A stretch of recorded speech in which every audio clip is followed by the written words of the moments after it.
What's good, y'all? J Boogie in full effect mode. Bun down is the sound. You know how we do. This is, of course, the Lounge Presents, and we are live streaming on YouTube, which is pretty much where we are going to be doing it from this point forward. We were on Twitch. We were live streaming on Twitch for a minute, but looking at the analytics and seeing the patterns of our audience, y'all, it just made more sense to live stream on YouTube. So that's where you can catch us now. Every time we doing this, it's going to be on YouTube live, just like right now.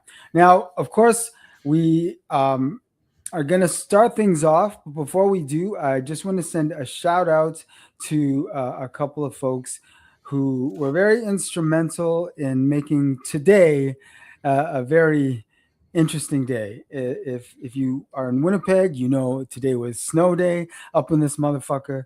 The blizzard hit us like shit was wildin'. So just shout out to y'all that were out there and doing your thing. Shout out to Seed at Muse Cafe. She managed to truck her way into the coffee shop, open up for folks to get some good hot coffee, and I got to shout her out for that because I'll be honest, I would have stayed my ass home. I've been like snow day today, so salute to you, see, respect every day.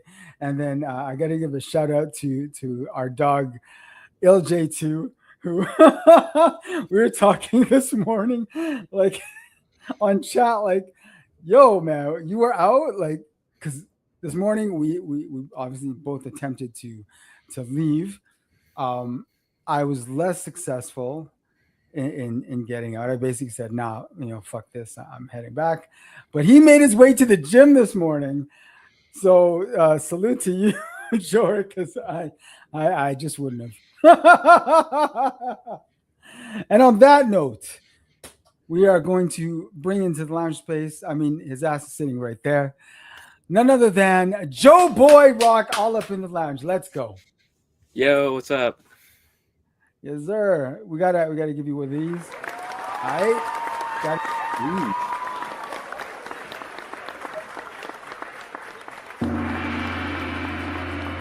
Okay. Because we're on some masterful things. All right.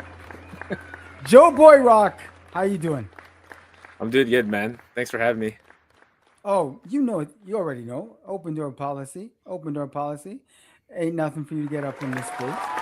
You know? So we're gonna catch up on your movements. If you're on socials, and if you're in Winnipeg, most especially, and you pay attention to local hip hop culture, you probably might already be aware that Mandem is going to be running some workshops at Drop-In Dance Winnipeg. Shout out to Drop-In Dance. So let's start off with that.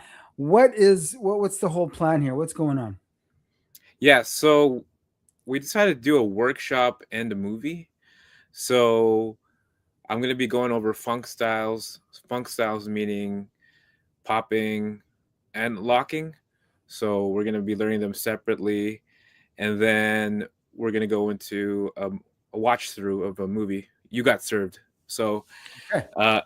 yeah, that movie came out like 20 years ago now.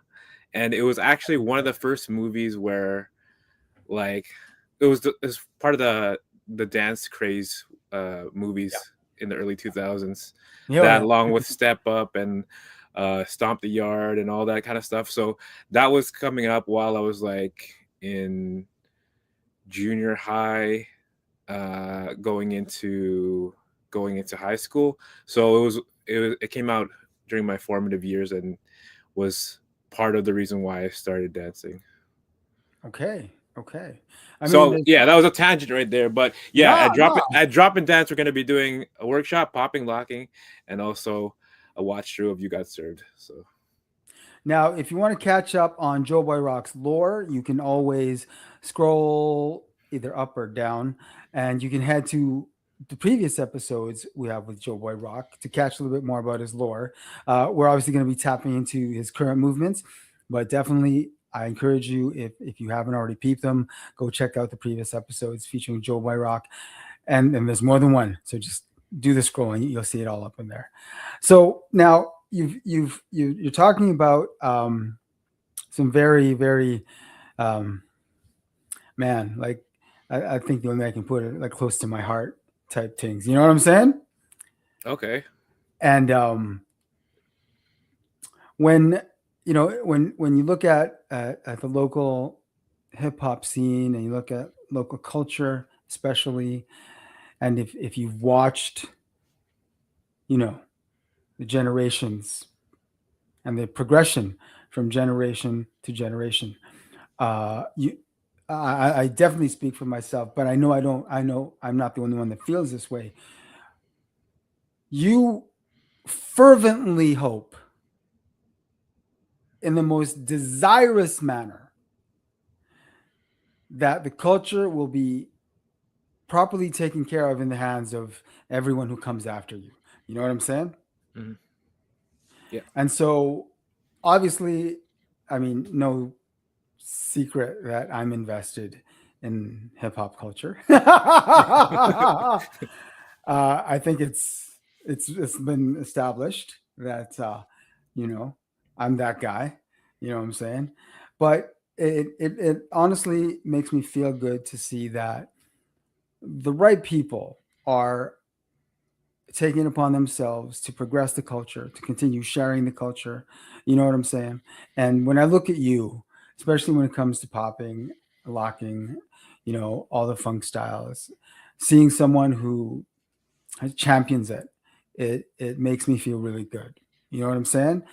Because I'm still very much still a part of me. You know what I'm saying?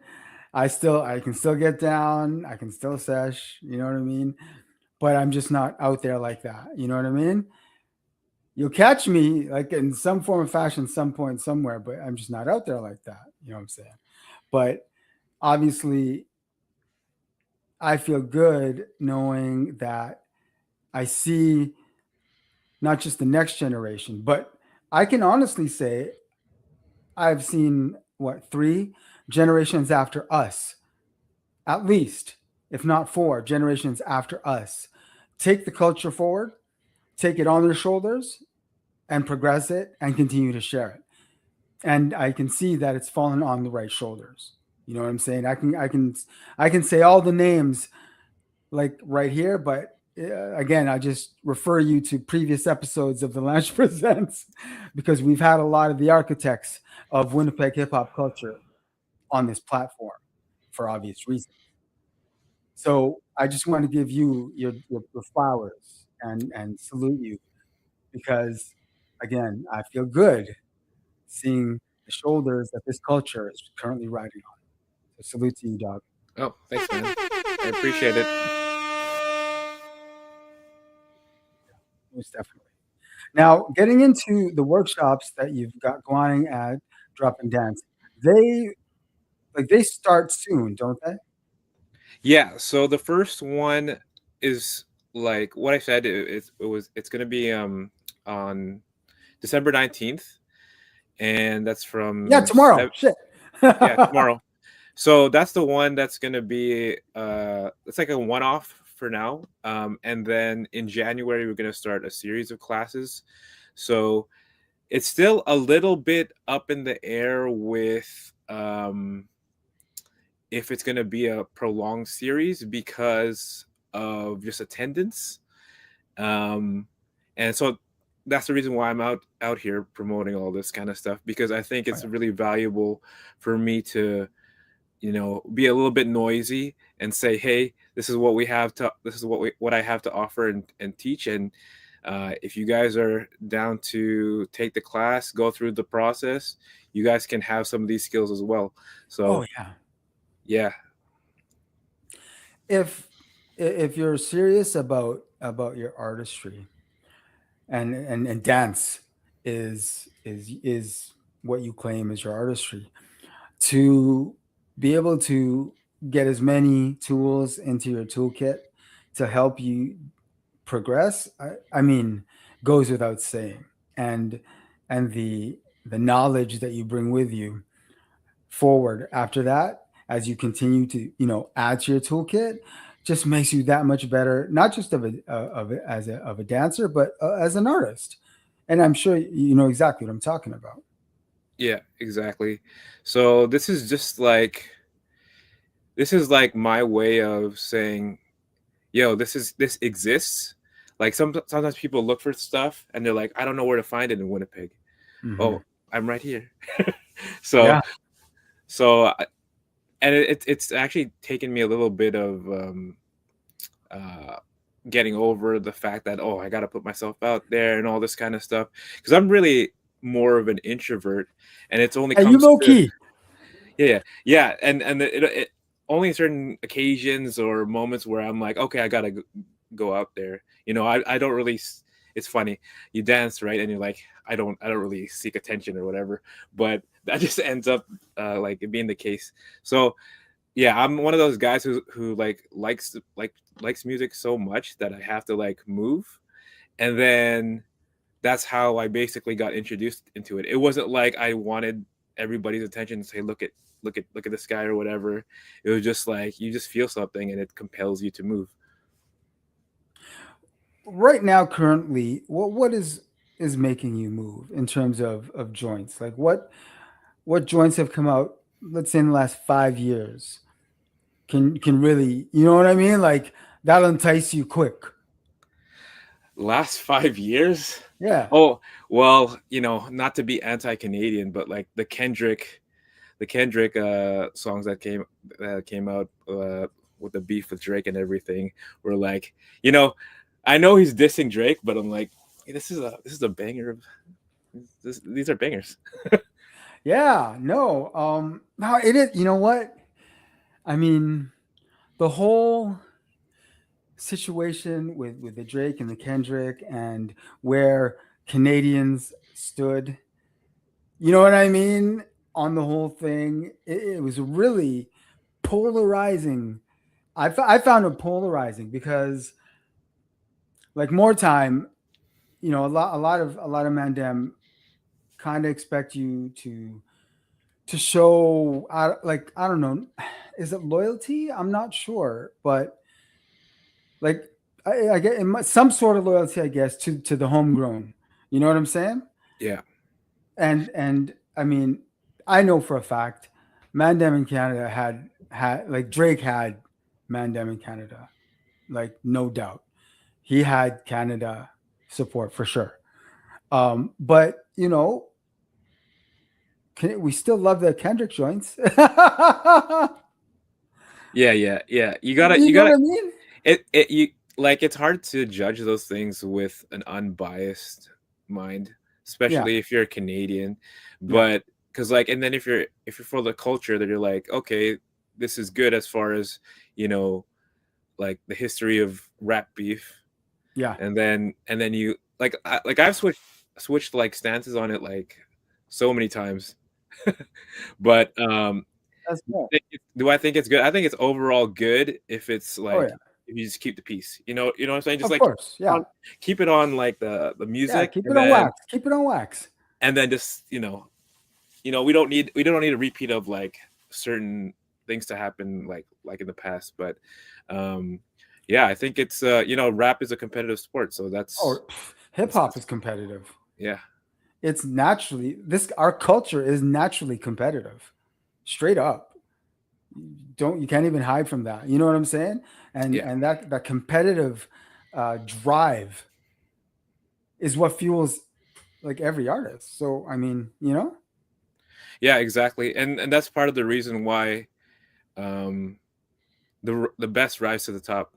Like as far as like if you're gonna look at like b-boys or b-girls, right? They battle each other to see who can outdo each other, right? straight up. So like, what's their reason for practicing is to do that. you know if you don't have that competitive spirit and like a healthy ego, like how do you navigate you know competitions, Yeah, battles, contests, all this kind of stuff, even with just like the way your art the way you want your art to look, right? So if you have that healthy ego, you're like, I could probably do this better. Let's work on this. yeah. And then that's where that's where, all that practicing comes into play. Yes, yes. I mean, like to be honest, I probably would sesh a lot more if I wasn't practicing. Well, no, because Well, I'm like not I'm. calling you out. That Oh no, was I just know, what I no, was no. saying. I just, I like legit. I would be seshing a lot more, especially with with other folks. It's just I'm concentrating really tough on practicing my cuts right now. So because I really want to enter again next year, DMC scratch. So Nice.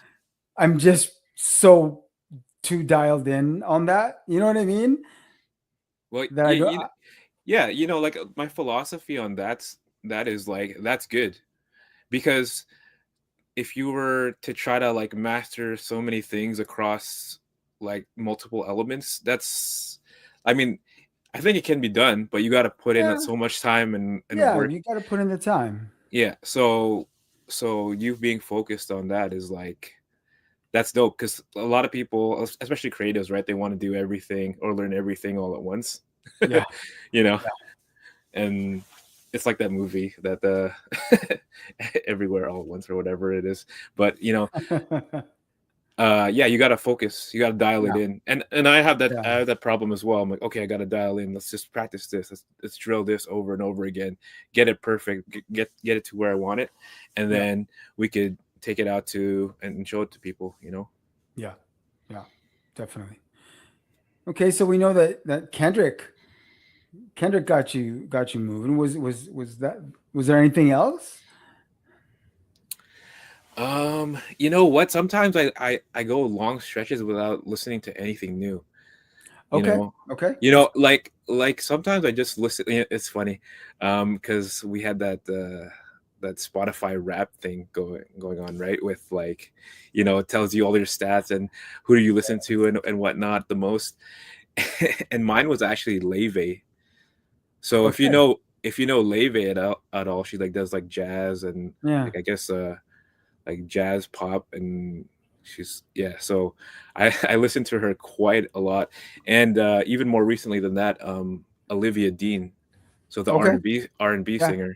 So Yeah. yeah, and then I go to like the classics with like funk music, Zap, and Of course. recent stuff. Yeah, again, sometimes it's hard because I'm just like, yeah, I'm not really feeling this one. I'm not really feeling, or maybe it's just not tuning into my frequency at that moment in time. Then I catch it like later on. So yeah, that's just how I move. I just move kind of differently than other people. Yo, might I recommend Genevieve's Chrysalis album? She's on the latter. I think it's on the latter half of the album. She's got a couple of joints that they sound almost like city pop, Oh, okay, yeah, yeah. and she's a vibe. Like Genevieve is just a straight up vibe. And those city pop joints, yo, they make you want to trust. Every Oh time yeah, they come on, I'm standing up and I'm like warming up, and it's like, yo, let's put this on repeat for a little bit, and you know what I'm saying? yeah. Yeah. No, It's I funny. It's highly funny you say recommend it. that. It's funny you say that because like I watched a documentary on yacht rock. I think it's on like HBO or something. But I watched it and I was like, you know what, this music is like really good. Like something happened when I, turned 35 where there's a switch. You can go into like that adult contemporary or whatever you call it, or yacht rock, whatever, Michael McDonald, Kenny Loggins, um, Well, all that it's kind of stuff. if I'll be frank, yacht like people vibing to yacht rock isn't that unusual because if you think about what yacht rock actually is, it's like white boy soul. Yeah, yeah. Oh yeah. You know what I'm saying? Yeah, that's the vibe I get. Yeah. So like really people shouldn't be uh you know some folks just may not be aware what yacht rock is. You know what I'm saying? But if you listen to it, you'll find an affinity for it because it's essentially white boy soul. Yep. Yep, it was. It's a good documentary. Like, and it goes back to like it talks about how that term came about because Yeah. one of the How did it come about? How did it come about? it came from this video series like in the early days of YouTube, I think. Okay. Okay. So maybe I think it was like early mid 2000s or something. So Mhm. it was like a sketch comedy thing, and they called it yacht rock, referring to like Steely Dan and Yeah. these certain groups that had that kind of white guy soul Yeah. vibe. And then yeah, the term just kind of took off from there, and some people don't like it. Some people think it's like a derogatory term for the kind of music. They tried to call one of the guys from Steely Dan to do an interview, and he just told them off like right in the middle of the phone call. Oh shit. For Yeah, real. once he heard yacht rock, he's like, get out of my face type thing, and then like hung up on them. So it's Oh it's damn. it's kind of funny though, because it's like, certain people are in the documentary, like Christopher Cross, and Yeah. Kenny Loggins is there, and then Yep. interview Yep. Michael McDonald, and Oh, um, so Michael McDonald is the one. it goes crazy. Like it's dope. I like listening to it. It's one of the things that recently I'm just like, yeah, I'm into this. No, I can get with that. There's if you're man, there's a couple of mixes by a couple of guys. I'm sorry, I'm blanking on who. There's a couple guys do have some yacht rock mixes that are actually worth listening to. Just do your Google searches. Couple of notable like DJs. They've got some decent yacht rock mixes. I'm just blanking right now. I feel like one of them's Canadian, other's American. But I mean, if you do your Google searches, I'm sure you can find it. It's all It was gravy. Yeah, it was interesting because Questlove was in this documentary too, which Okay. is almost like a cliche now that he's in like every music documentary. But he has he has a playlist too. He gets heavy into, he's into like a whole bunch of different kinds of music. But Oh yeah, he's um a musicologist. I think Thundercat was in that one too, in that Okay. documentary. So Okay. it was dope kind of seeing some, people from like the hip hop kind of realm uh talk so highly about these kinds of musicians and stuff. So Oh yeah. Oh yeah. It's definitely a vibe. Most def. So when we're thinking about the workshop you're going to be doing, how do you decide what music you're going to use for each component of the class? yeah, like that's always been kind of like a challenge as far as finding something that I think is going Oh. to be appealing to the the class. um Usually with popping, if I'm teaching that, I'm picking like funk music that has more of like an electronic sound, Mm. and you know really hard percussion, especially the clap. So that's usually what I pick. Like I usually go with Zap, and there's some like new school producers that do a lot of like popping music, like Mofac and Dogmaster. And then for locking, I like to just go with more of like funk music that's a little bit older, Hmm. and has more of like a live band kind of feel. Yeah. So sometimes I do like Jackson 5, or um, I can't remember some of the bands right now off the top of my head, but like, yeah, something more of like a live band feel, and more of a like a kind of a bouncy, energetic kind of sound. Sometimes I can teach locking with just like slower like popping music, Hmm. but To help break down the movements. yeah, because you gotta break it down like really Yeah. slow, like. And that's another thing that I try to incorporate is like, if I was learning this myself for the first time, how would what would be the best way I could break it down to myself, and then learn from there, and also have them remember at least a few things that they can practice going past that class. Yeah. So that's part of it too, is like sometimes I like just teaching once in a while, because I feel like I give so much in that. It's like, here, this is, I'm basically handing you, you know, all this info, and then Yeah. now it's your job to like be like, okay, I got to practice this and do this, you know. And what I realized is that sometimes it's just no. Some people come to class to drill. Some, they're not gonna drill at home. They're not gonna they're not gonna practice it most likely. So this is the place where we do that. Yeah. And then from there, if I repeat it enough, maybe they can remember it, and then now they can take it and run if they want to do that. How long is the workshop? It's an hour and a half, And then the movie. and then the movie. Yeah. Okay. Is there any? Do you have a breaks? Yeah, there's probably gonna be a break in between. Like, I'm not gonna go full, full Yeah, I'm out. like an Like, hour and a no, half, dog. no, Like straight. What? You crazy? no. There'll be breaks there for sure. Like, and you gotta just like have chunks. You gotta break up the class in chunks anyways, so it's easier to remember. Like this section was, oh, we did this part, and then we did this part. But it's all gonna be all like foundational and basic. But that's how you build a strong building. You know what I mean? Yeah. So you got to have that foundation set, and like now, what's the next thing? And then now, what's the next? Like it's all incremental and step by step. And I try not to leave anybody behind in class. I don't Mhm. want to be like teaching so fast and then like nobody gets it. I really try Yeah. to You take have to be my watching time. everyone. Yeah.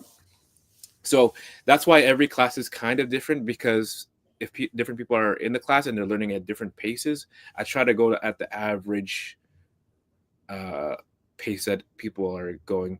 Otherwise, some people will get like really bored, like, oh, I got this already, which is usually not the case, but like sometimes it is. And then there's also like people who are like taking it, they take a little bit longer with the process. And Yeah. it's funny, I take a little bit longer with my process. So, and also I think coming from the standpoint of not being very good for a long time, like so I started learning 2008, like locking and popping. I feel like I wasn't even good until 2015, Okay. you know, because I was offbeat. I didn't practice consistently I enough. hear that. I made all, so what I'm saying is I basically made most of the mistakes that most people make when they're learning. So now I know how to correct that and then make it a little bit smoother for people who are learning now. Yeah. No, yeah, it's teaching a class. You definitely listed all the things that you've got to look for. You've got an eye on the whole group. Yeah, you kind of cut off there for a second.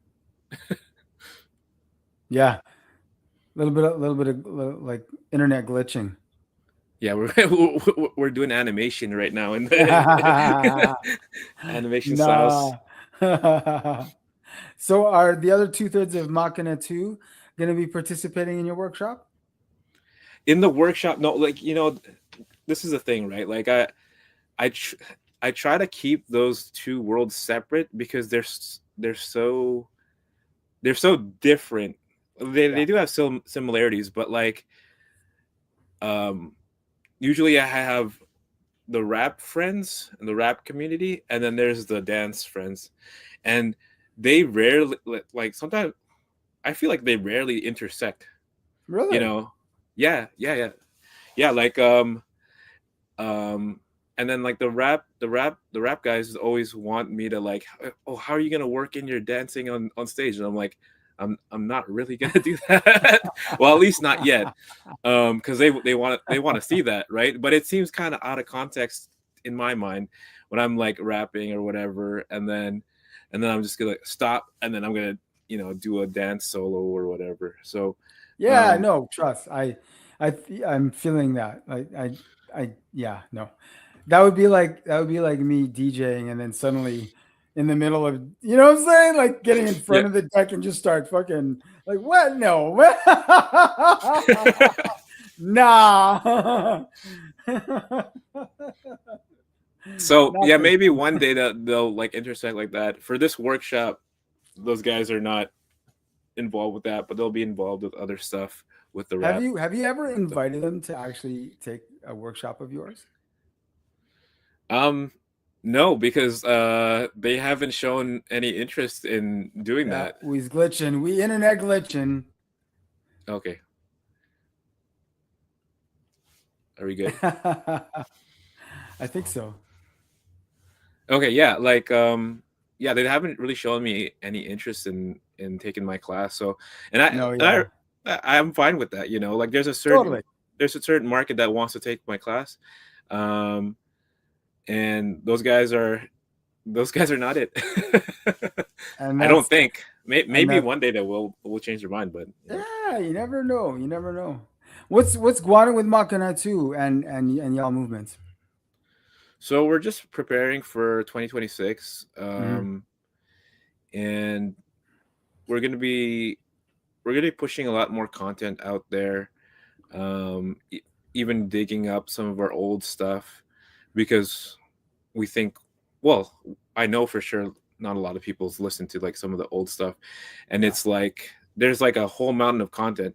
And the thing is with us is that sometimes we get caught up in like, oh, we need to make something new, we need to make something new. Well, some of our old, like a lot of our old stuff is still new to a lot of people. So Yeah, I don't, exactly.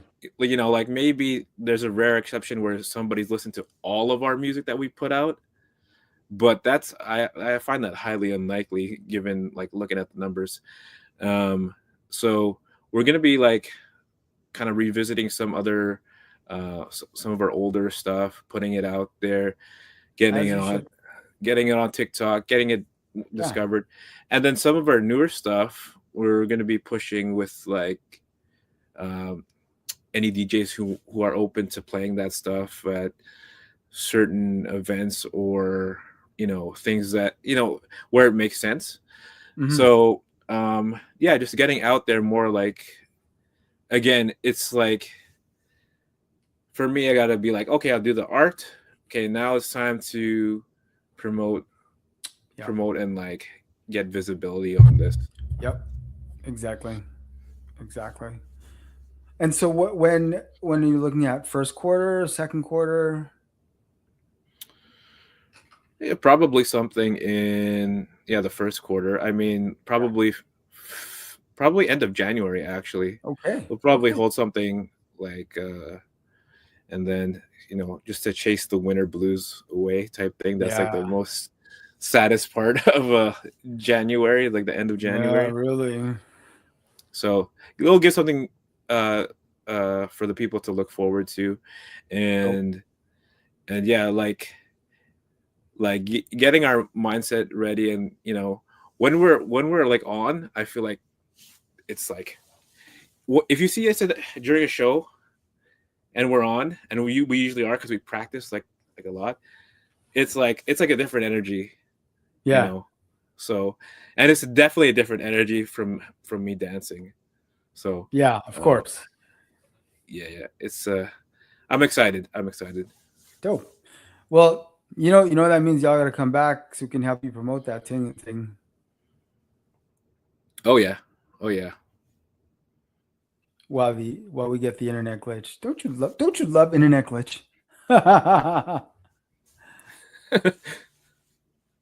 Yeah, definitely. And I want to get all three of you because I don't think have we had all three of you on before? um I think so, maybe once. Because I'm like, I feel like I've only ever had you two on, but I could be wrong. Well, anyway, we got to get Yeah. you, all three of you, in the lounge space so that we can talk about the Machina 2 ting and ting when that shit pops off. Yeah, that's gonna be wild because I feel like sometimes we go all off in different directions. So you'll have to like rein us in on like what was the original question, you know? It's all yo, hey, this is a safe space, y'all. This is a safe space for any practitioners, You know what I'm saying? Anyone who participates in the culture, this is a safe space, so it's all good, dog. It's all good. Awesome. Yes, sir. All right, man. Well, yo, thank you for catching us up on what's going. Make sure that if you've got that itch, sign up for the workshop, which is going to be tomorrow, along with the You Got Served screening immediately after at Drop-In Dance Winnipeg. How can people register to participate? Yeah, you could go dropindancewpg.com and you'll be able to find my class and register there. That's the best way. You can also call drop in dance, but I know people nowadays don't like using their phones for actual calling. but, but you can Yeah, do well, that as why would you well. do that? Who does that? I don't know. What's a phone? Okay, dope, man. Glad to hear it. Glad to see you doing the damn thing and continue to keep repping. I guarantee you that if you take this man's workshop, you'll walk away with new tools for your toolkit, which if like I said previously, if you take this art seriously and you take your artistry seriously, that's exactly what you want to do. You know what I'm saying? And think about it. Think of think of all those future open styles battles you can now participate in after taking this class because you got a little more in your toolkit. There you go. There you go. There you go. Joe Boy Rock, thank you once again. Masters gone.